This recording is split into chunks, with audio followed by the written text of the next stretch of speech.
தமிழக அரசிடம் நிரந்தர அங்கீகாரம் பெற்று தருவதாக ரூபாய் 200 கோடி வரை மோசடி. 50க்கும் மேற்பட்ட தனியார் பள்ளிகளில் விசாரணை.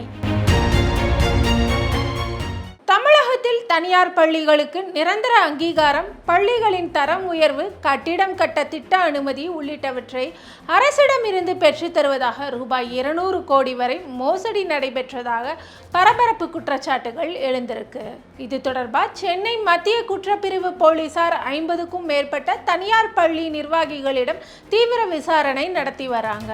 சென்னை தீநகரில் செயல்பட்டு வரும் தனியார் பள்ளிகளின் சங்கங்களின் கூட்டமைப்பு சார்பில் PT அரசகுமார் மீது சென்னை காவல் ஆணையர் அலுவலகத்தில் சமீபத்தில் ஒரு புகார் அளிக்கப்பட்டது.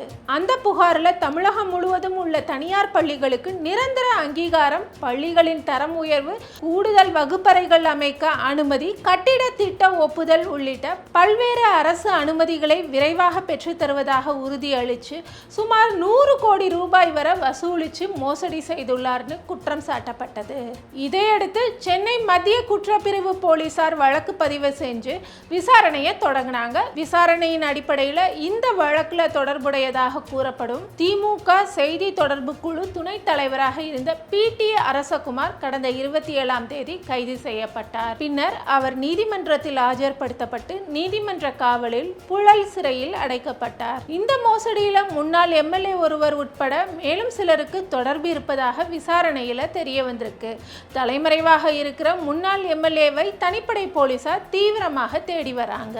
இதற்கிடையில் சென்னை காவல் ஆணையர் அமல்ராஜ் வெளியிட்டுள்ள அறிவிப்பில் தனியார் பள்ளிகளுக்கு அரசு அங்கீகாரம் மற்றும் பல்வேறு அனுமதிகளை பெற்று தருவதாக கூறி சுமார் 100 கோடி ரூபாய் வரை வசூலிக்கப்பட்டிருப்பது முதற்கட்ட விசாரணையில் தெரிய வந்துள்ளதுன்னு உறுதிப்படுத்தி இருக்கிறாரு. இந்த வழக்கில் தொடர்புடைய மற்ற குற்றவாளிகளை கண்டறிவது, பண பரிவர்த்தனைகளை ஆய்வு செய்வது மற்றும் கூடுதல் சாட்சியங்களை சேகரிப்பது போன்ற பணிகள் தொடர்ந்து நடைபெற்று வருவதாகவும் அவர் கூறியிருக்கிறாரு.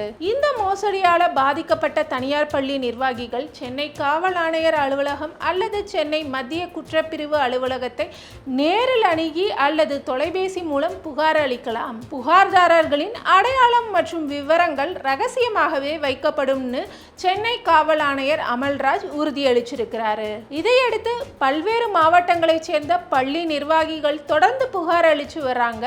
போலீசார் நடத்திய விரிவான விசாரணையில் தமிழகம் முழுவதும் உள்ள பல்வேறு மாவட்டங்களை சேர்ந்த தனியார் பள்ளிகளிடம் 25 லட்சம் ரூபாய் முதல் 3 கோடி ரூபாய் வரை வசூலிக்கப்பட்டிருப்பதால் தகவல்கள் வெளியாகி இருக்கு. இதனால இந்த மோசடியில் சிக்கியிருக்கும் மொத்த தொகை 200 கோடி ரூபாயை தாண்டக்கூடும் என்ற சந்தேகம் விசாரணை அதிகாரிகளுக்கு ஏற்பட்டிருக்கு. இதுவரை 50க்கும் மேற்பட்ட தனியார் பள்ளிகளோட நிர்வாகிகளிடம் போலீசார் தனித்தனியா விசாரணை நடத்தி வாக்குமூலங்களை பதிவு செய்துள்ளதாகவும் தகவல் இருக்கு. மேலும் மாவட்ட வாரியாக பாதிக்கப்பட்ட பள்ளிகளின் முழுமையான பட்டியலை சமர்ப்பிக்குமாறு சம்பந்தப்பட்ட தனியார் பள்ளிகள் சங்கங்களுக்கு போலீசார் அறிவுறுத்தி இருக்கிறாங்க.